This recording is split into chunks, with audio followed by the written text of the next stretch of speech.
So today's 2-minute tech tip, I thought I would show you all the tech that makes This Mum Loves Tech tick. So up first is domain names. So I have quite a few domain names.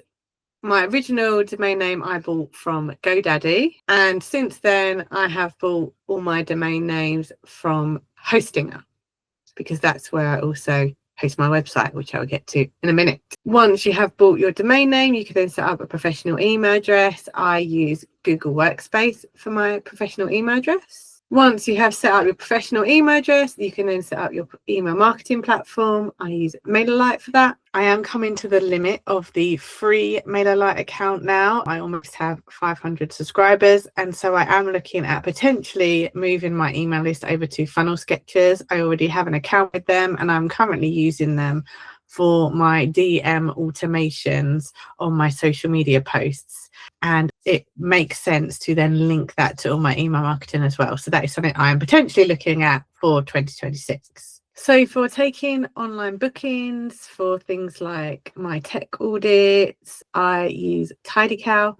For all my video calls, whether it is calls for the membership or one-to-one clients, I do all of that on Google Meet, as it is included in my Google Workspace plan. I did have to upgrade my plan to the next level, so I'm now on the standard and not the starter plan, so that I could record the meetings and they get saved directly into my Google Drive folder, which is where I want them anyway. Then for taking payments for my bookings, I use Thrivecart. Thrivecart is also where I host my course and membership.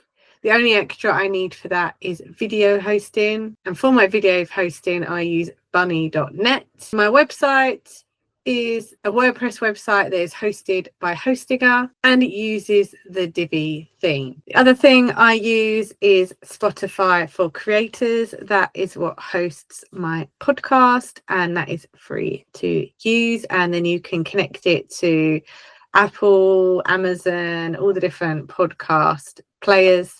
And then for the video version of my podcast, I use YouTube, which again is free to set up a channel and add your videos to.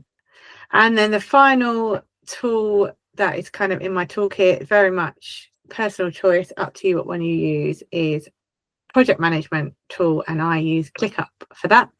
It's also where I have my forms that people can fill out when they're going to become a guest on the podcast or to do a guest masterclass. So that is just a snapshot of some of the different tools that I use to bring This Mum Loves Tech to life. If you would like to start 2026 by auditing your own tech, then I would recommend you get my time-saving tech checklist, because it goes through all the different types of tools and then you can decide whether you need them or not. And it's completely free to download. Just go to thismumlovestech.co.uk/checklist, and I will also put the link underneath this video.